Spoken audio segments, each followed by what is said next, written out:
Okay, this is the second in the series of how to take a pattern that you've made on paper, a sewing pattern, and digitize it. And this version, I'm going to teach you how you can then print it out if it won't fit on one single sheet of paper. So right now, the first version we talked about how to actually make a pattern. I'm using a cloth diaper pattern for these examples, but any pattern will do. So once you have a finished version, you can see that this is actually a pretty small diaper. It's a newborn one. Its dimensions are 11 inches wide approximately by 11.5 inches wide, but it's not going to fit on a single 8.5 by 11 piece of paper. It's so close, but it won't fit. And so I'm going to show you how to print this out. Now you can export this as a PDF. You can save as, up here, File, Save as a PDF, and then some PDF viewers like Adobe Acrobat Pro will let you print a PDF on multiple pages, so it will just go ahead and divide it up for you. But I'm not actually sure if it takes into account the amount of space, the printer margin, because the printer won't actually print all the way to the edge here. It's going to leave some area blank. So I tried doing this tutorial with an exactly 8.5 by 11, and when I printed it, there was a huge section that I just lost. Like I put this edge of the diaper way up here at the top, and it just didn't even print it at all. So this time I'm going to leave room for margin, and you can choose how much room to leave, although I suggest that you leave quite a bit due to we don't know exactly what type of printer somebody is going to have. So the first thing is that you might want to think about how you're going to cut up the pattern. The first time I did it, I put my pattern right like this on the edge, and I decided I would have to cut off this part, some little bit here, and some here. After thinking about it, I realized that maybe a more elegant solution is to line it up right in the middle. I'll have a little sliver and then the two wings, but that's basically it. And I think I might actually be able to get all of these pieces into this blank space here, but we'll see if it all fits in the end. So the first thing you want to do is think about how it's going to be on your page, but you can change this later. It's not a huge deal as to exactly where your pattern goes. One other thing I wanted to mention is that there's a really nice feature under Object, Align and Distribute, and this lets you align your pattern in certain ways. So relative to the page, which is the only thing I've got on here besides my pattern, I want this to be straight in the middle, and it will move it exactly to the middle. And that just helps because, especially since it's showing a little bit of shadow here, it's hard to see exactly where the middle is, but now I've got it. Okay, and as always, you can click out of these to get more disk space or room on your page. Okay, so here is my page with what I need to cut out now. The first thing I'm going to do is draw a square. You want this to be a straight edge square, so click this right up here if it's curved at all. And set your width and height to be something that allows for your printing margins. So like I said, the first time I did 8.5 by 11. I'm going to do 8 width. 8 width right here. You can change this down. This is just because the width of the line is 0.011. That doesn't really matter. By height of, instead of 11, I'm going to do 10.5 to give me plenty of space for the margin. So a 1/2 inch all the way around. And I'm going to do the same thing actually with the Align Distribute here. Object, Align and Distribute, and make this go straight down smack in the middle of the page. So I've aligned both my pattern and my page. I'm going to click on the page that I want to crop. I'm going to click on my pattern, and I'm going to go to Object, Clip, Set. And it really nicely takes my pattern and makes it into only having the part that was contained within that square, which is pretty snazzy and awesome. And now I'm going to duplicate this, hold one off to the side, and then I'm going to actually go back up to Object, Clip, Release, and it shows me my whole pattern again. Now I'm going to do the next part, which requires making sure that I'm lined up just properly here. Okay, looks good to me. I'm going to zoom back out to where we were.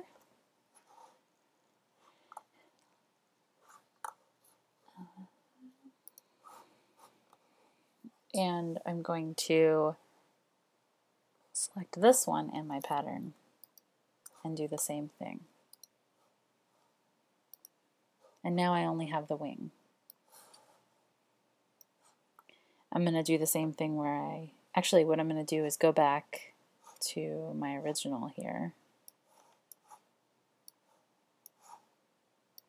and duplicate it again, because I know that the section over here has to line up with this edge. Move this one back on the page. Object, Clip, Release.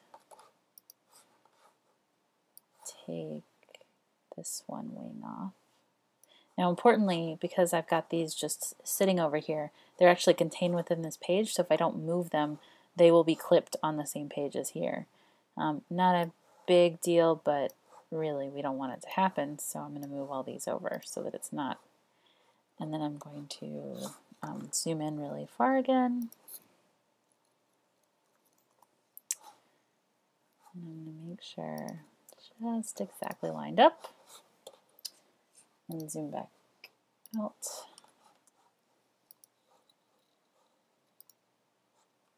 Okay, so I think I figured out what trouble I've been having, which is that I think that the triangle that you, or sorry, the box that you draw has to be on top, quote unquote. And the way that you can just make sure that's always the case is to go up to Object and then just select on your box and say Raise to Top. The reason is I've been duplicating these images and then reusing the boxes, and sometimes when you duplicate things, they go on top of everything, and it's just a little confusing. But we're good there. So we've got both our wings. We're going to duplicate this one more time. I'm going to unmask it. And then my last one, I'm going to take off the bottom portion. Select the page that I want, select the pattern, Object, Clip, Set. Okay, so now I've got each of my pieces, and now I'm going to compose my page really quickly. If you have more parts than will fit on one page, then you should figure out how you want to align different pages, and you can do this process I'm going to do multiple times while you keep your other parts of the pattern off the page over here, and then just pull them on when you're composing that one page. For me, I think I can fit everything onto one page, so I'm going to give it a try. I'm going to use my align functions heavily here so that I make sure I've got everything on here. So I'm going to align this to the center of the page in both directions, just so that I make sure that I've used all that seam allowance. And now I'm going to try to place my tabs in here, and it looks like I just can. You might not want to go this closely with a pattern you're going to sell because you want them to be able to, cut it out nicely. But it works. And I may not be able to get the last one on there. I was hoping that I could use the rotate and put it up here, but even if I didn't have that extra tab, it wouldn't work. So I would have to put this on a separate page in some time. Okay, you probably want to put something in here like your logo. If you have your logo in another file, you can go to File, Import, and I've got my logo saved here. Now you can make it bigger if you would like, maybe 4 inches or so. And you can still use your align buttons and all that good stuff. And then you probably want to do an inch square just so that they know that they're printing it at the right scale. You can do the same exact thing we did before. Create a box. This time make it 1 inch exactly by 1 inch. You might even want to change these because you really don't want to mess with people. Change them to exactly 1 inch square. So the outside of the box will actually represent the 1 inch, not the inside of the box. But whichever you prefer. You know, you can name your pattern. You can do all sorts of things to get it exactly right. You'd probably want to say something in here. You can easily print directions and all that good stuff that all the patterns that you purchase have on them. You can also draw lines with the line tool that finish off your sections so that people know exactly where they should cut or attach. That's fine too. I don't really mind not having the line there, but it might make it look more professional, or it just might confuse people. So once you're done, you've got everything on your page, you're just going to go to File, Save As, change this from an SVG to a PDF, go ahead and change your name to like something page 1, click Save, and you're good to go. I would say convert text to paths, make sure that's clicked, because if you have fonts here that are only specific to your computer and they don't have them, it might be problematic to your PDF if it's not text to paths. It won't actually change everything, but it'll just mean that the computer doesn't think it's really text, they think it's basically like a picture. And so while that might be bad for some reasons, if you're using something that's not a standard font, it really is important that you go ahead and do that. DPI is not going to be very important for this sort of stuff. And that's it. And now you can see that once I've opened up in my PDF viewer, I've got my beautiful logo, I've got whatever instructions and other text on the page, and it's easily within the printer margins of the page. And I'm going to print out a version right now and show you what it looks like. Okay, so we created the first sheet on the computer, and I went ahead and just stuck the last little bit of the pattern on the top of one sheet, and you can see I could add instructions or whatever else I needed on the bottom of that page. And then I went ahead and printed out those 2 pages and stuck them together, and you can see that the patterns line up perfectly down below and over on this side. And maybe a little hard to see here, but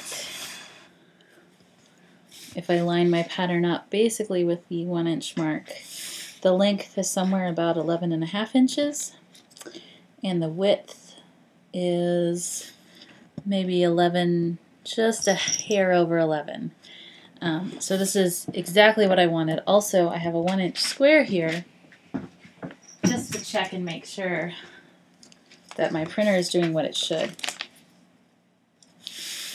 And it's exactly on in both dimensions, this way and that way.